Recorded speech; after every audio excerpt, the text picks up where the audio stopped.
The Trump administration says it's deporting the worst of the worst to one of the world's most notorious prisons. Yet a Coloradan apparently disappeared to El Salvador does not seem, from everything we found, to be charged with any violence.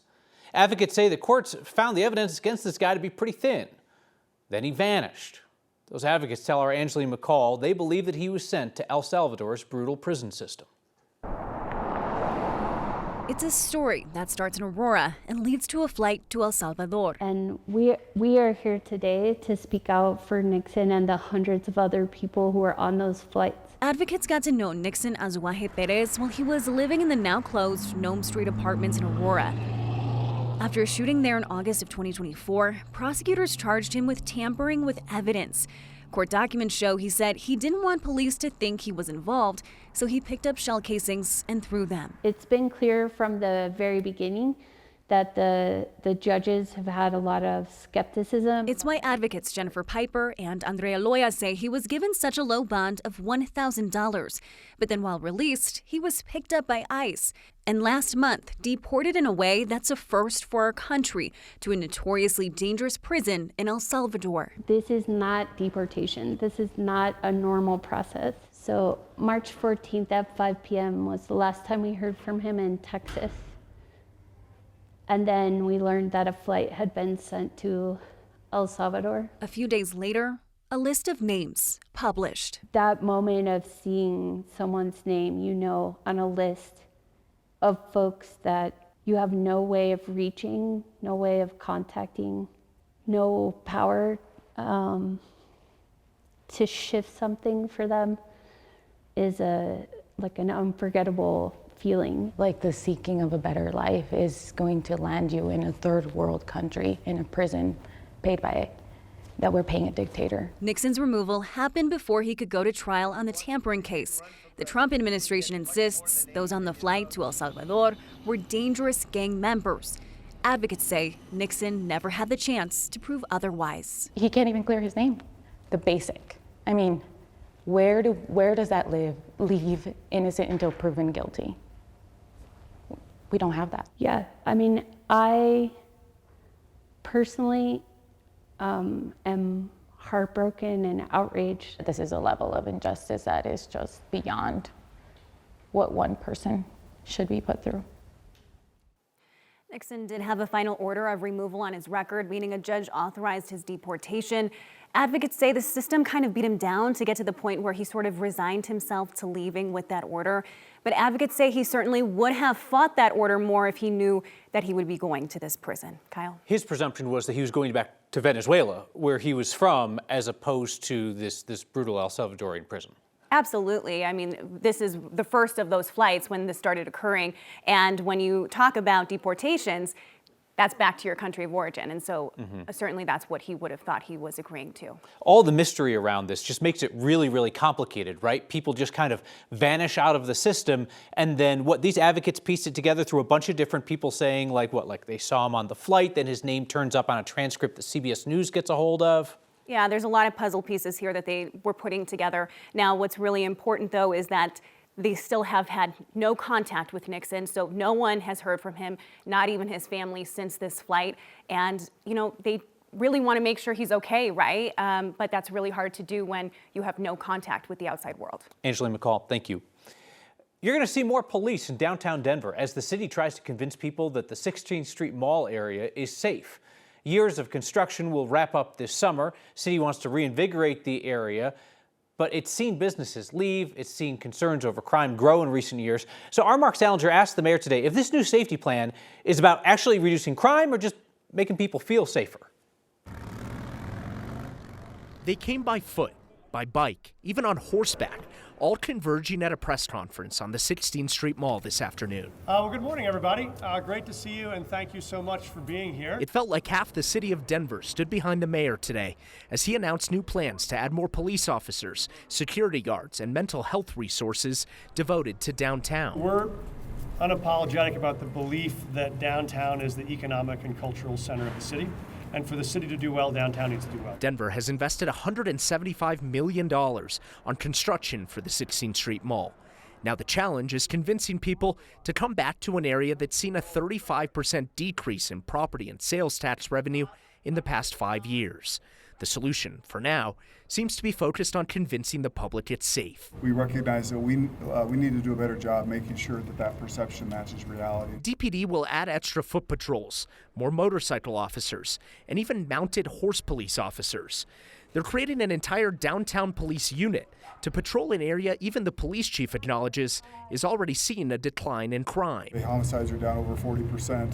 Non-fatal shootings are down over the last couple of years, double digits. But you might not necessarily feel safe as you're living in Denver. The stabbings on the mall earlier this year and other high-profile crimes have led to the area getting a negative reputation.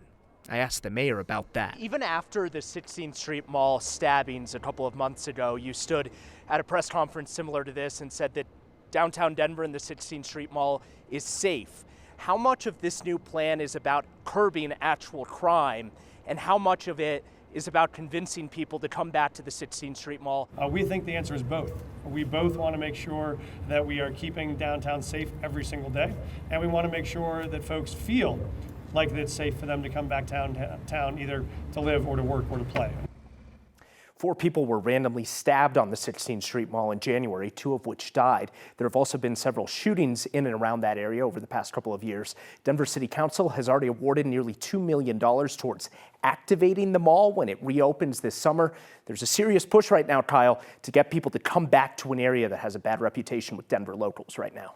We talk about perception, we talk about image. There's also the issue of branding. How long before the city and business groups start telling those of us on the news to stop calling it the 16th Street Mall? I asked that today because a lot of people were referring to it as 16th Street, not 16th Street Mall today. So important to point out that the Downtown Denver Partnership has another $100,000 invested with a PR firm to look into rebranding. I asked when that rebranding is coming or if it even is coming. They told me an announcement will be made on May 1st. If somebody got paid $100,000 to change 16th Street Mall to 16th Street, whoo, baby. We don't know, but I guess we'll find out. Oh, baby. All right, Mark Salinger, thank you.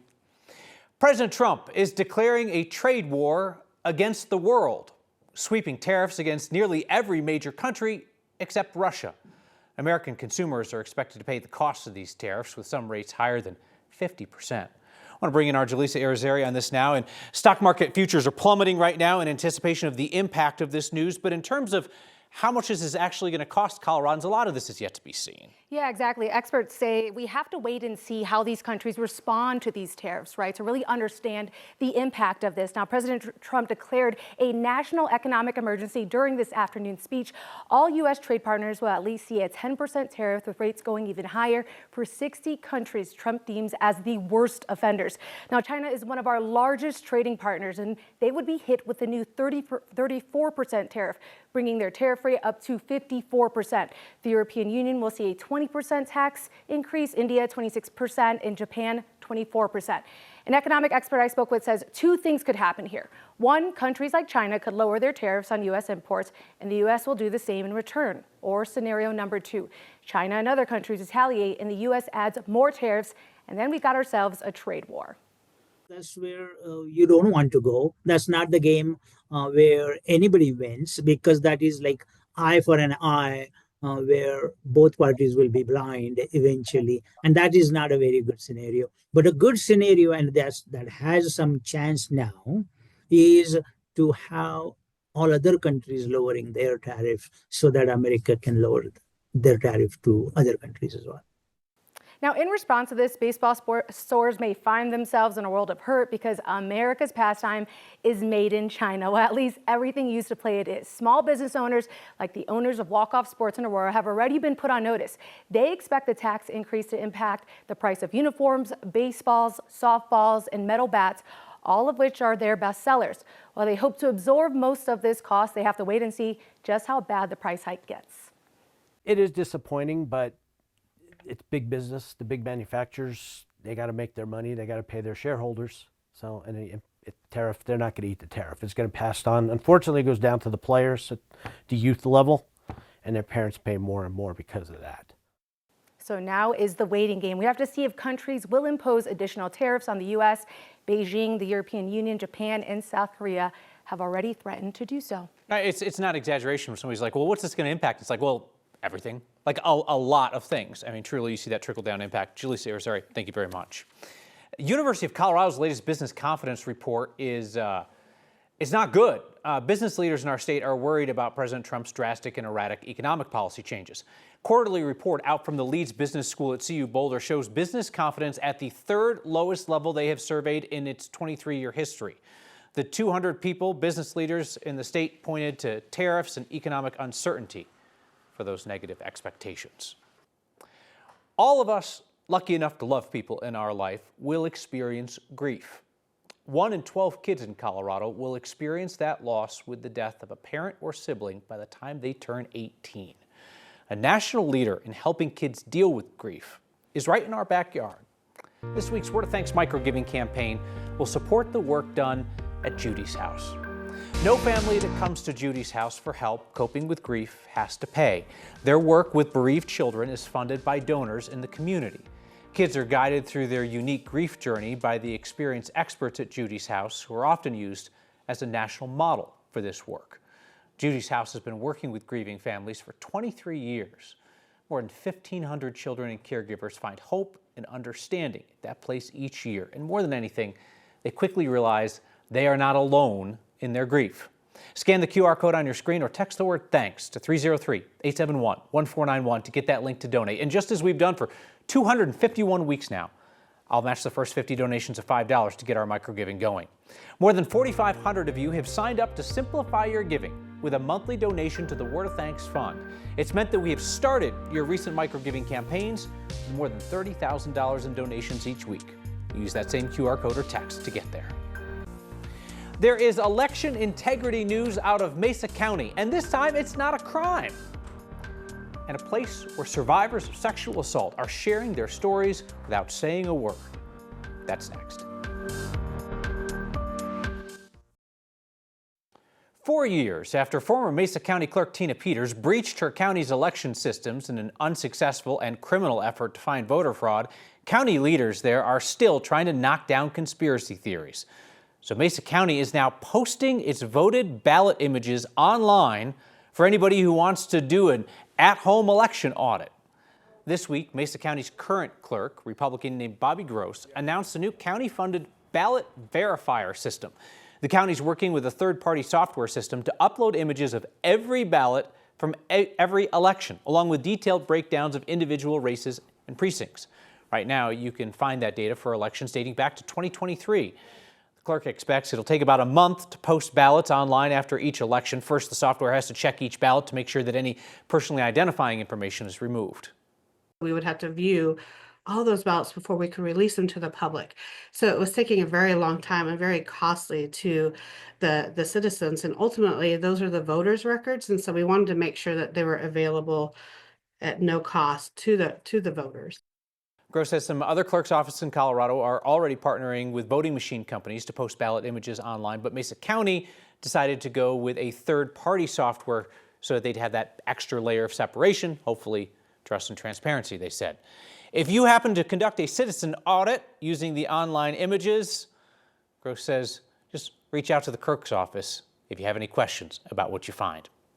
Got a text here last night that said, where is Crispy Donkey? And Crispy Donkey is working mornings for 9 News lately, but you are filling in at night here, and you are keeping an eye on a nasty situation in the Midwest tonight. Yeah, Kyle, good to see you. And yes, across the Midwest, we do have a tornado outbreak that's underway from northern Indiana down to northern Louisiana. We have tornado warnings, at least 20 of them at last check for us, including some tornado emergencies in western Kentucky and Tennessee. Meantime, here at home, by the way, that's an association with that storm that brought us all that kind of grapple and very active weather last night. That storm now out over the Midwest. But here at home, a bit of a quieter in-between day for now. Tomorrow afternoon and tomorrow night, though, we push some snow back into the picture with a round of snow, a mix of rain and snow tomorrow afternoon, and just in time for that Rockies home opener on Friday. I know Mother Nature with great timing here on Friday, but it looks like we'll be talking about some snow for us, especially south and west of Denver. Potential.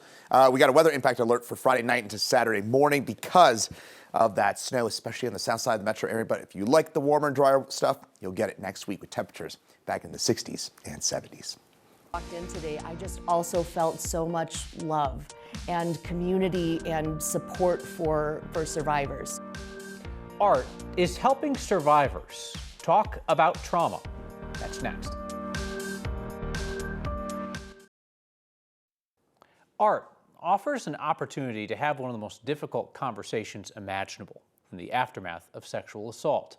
The nonprofit The Blue Bench has used that approach through art for years.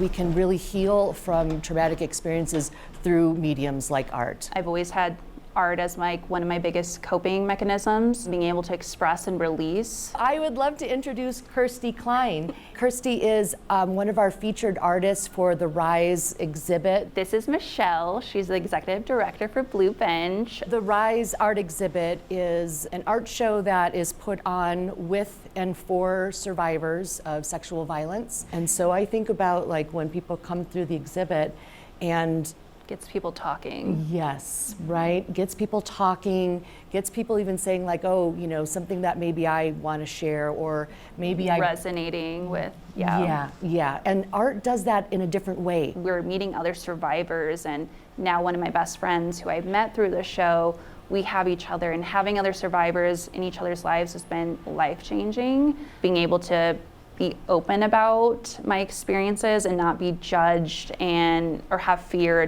tiptoe around these conversations. It has brought so much growth into my life as a survivor and as an artist. There's so much stigma around being sexually assaulted, and the more that we talk about these things and can experience these things, for instance through art, we really are bringing it into the awareness so that we can address these things and work toward prevention, and hopefully one day a world where we don't have to experience sexual violence.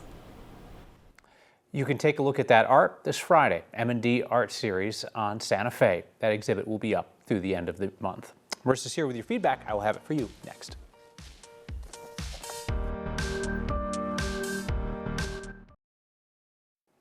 Every now and then we will feature a nonprofit through our Word of Thanks micro-giving campaigns, and I think to myself, it's about time we showcase their work. And that was my feeling about this week's campaign supporting Judy's House, the well-known center that specializes in helping kids deal with grief. Kids and caregivers who come to Judy's House do not pay for the specialized grief counseling that they receive there. It's free to them.